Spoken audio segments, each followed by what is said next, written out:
Pearl the dog. Pearl, She's yes. probably gonna make some noises. So. You might hear her running around. She's got a thing for squirrels.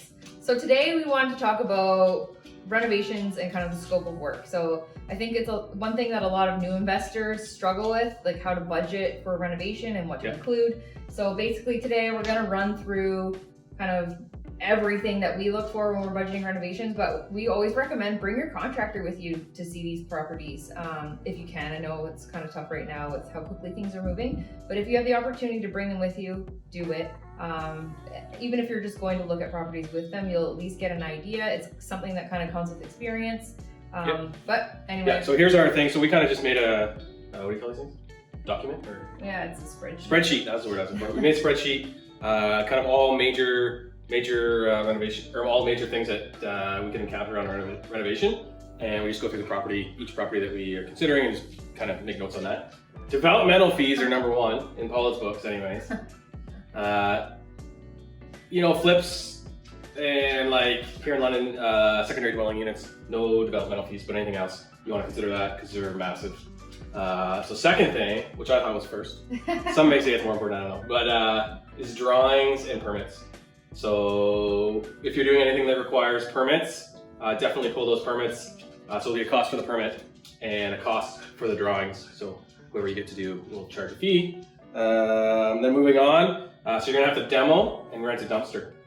And depending on the scale of the demo, this can run up to, you're obviously gonna pay someone for the actual physical demo work, but then the dumpster as well. Next thing, is there anything you have to fix with the masonry or foundation? I don't even think you'll be able to keep up to me here. Go. If you're doing, well, flip two, but basically if you're doing like a basement suite, do you need any waterproofing done? Look at how fast you can go, eh? Yeah. So waterproofing, that's a cost. You need to do that. How's the roof? What's the roof look like? You're not even gonna be able to keep up. I'm just gonna start busting these out. Roof. Front porch. If it has a front porch, what kind of shape is that in? Porch or deck. Porch or deck, yeah. Siding, soffit, and eaves. What kind of shape are those in? Electrical. So not only just the service in the house, but if you're doing a secondary dwelling unit or multiple units, are you going to have to upgrade the actual service from the city? So electrical, you might have to rewire the whole thing. New panel can definitely add up. Plumbing, does it need any upgrading? Are you moving any plumbing?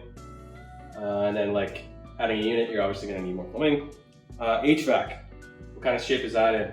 If you're adding a unit, are you going to have to reroute? What's the shape of the heating and the cooling source? Windows, what kind of shape are the windows in?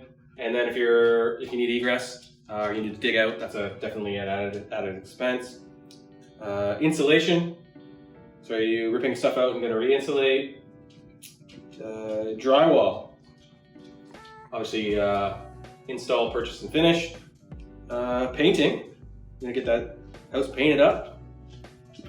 Tile and labor, so you know, like backsplash, or wherever you're doing tile, but backsplash, maybe shower. Next would be flooring and install. Are you changing out the flooring? What else we got here? So along with that, trim and doors. Are you doing anything with the trim and doors? Are you changing the trim? Are you adding quarter round? Are you painting the doors? Anything like that? Are you changing them out? All right. Kitchen and bath cabinetry, as well as countertops. Budget for that. Plumbing fixtures, lighting fixtures. Appliances. Are you changing out the appliances? Do you have to buy more appliances? Window coverings. Right? You gotta get those. Especially on a rental. I don't know, for us anyway, at least the front windows, we provide window coverings for that so that it looks good from the street. Yeah. Usually just like a... And bedrooms. Yeah. Just like a Budweiser towel or something like that. Appliances. So landscaping. Did I miss one? It's okay. If anyone wants a list, like I said, just reach out to us. We can send it to you. Landscaping. So like you want to improve the curb appeal. A lot of places that you buy might be kind of overrun, so you want to do that. That's definitely an added cost. And then if you need to widen the driveway. Yeah, parking. So either widen the driveway or kind of. Is landscape a sidewalk? Yeah, like sidewalks just to kind of widen the driveway. So you don't have to do any curb cutting. The other thing is this is huge. This is like whatever else we miss and like you're always gonna go over. So we add a contingency and we usually do 15 to 20%.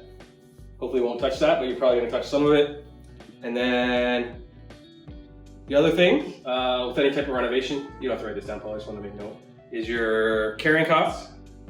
So your whatever type of loan on the property, if you have one, taxes, utilities, insurance, and that's about it. Yeah. Pretty much. So. Yeah, so if you're interested in kind of seeing our spreadsheet, we'd be more than happy to share it with you. And thanks for tuning in. You can see how everything adds up, like Oh very yeah, quickly. it's like, and you're always like, some stuff you might not do or whatever, obviously like some of the bigger ones, but yeah, it definitely adds up. That's why this is contingency is key. So awesome, thank you very much. Hope you enjoyed the video. Reach out if you'd like a copy. Thank you. Bye.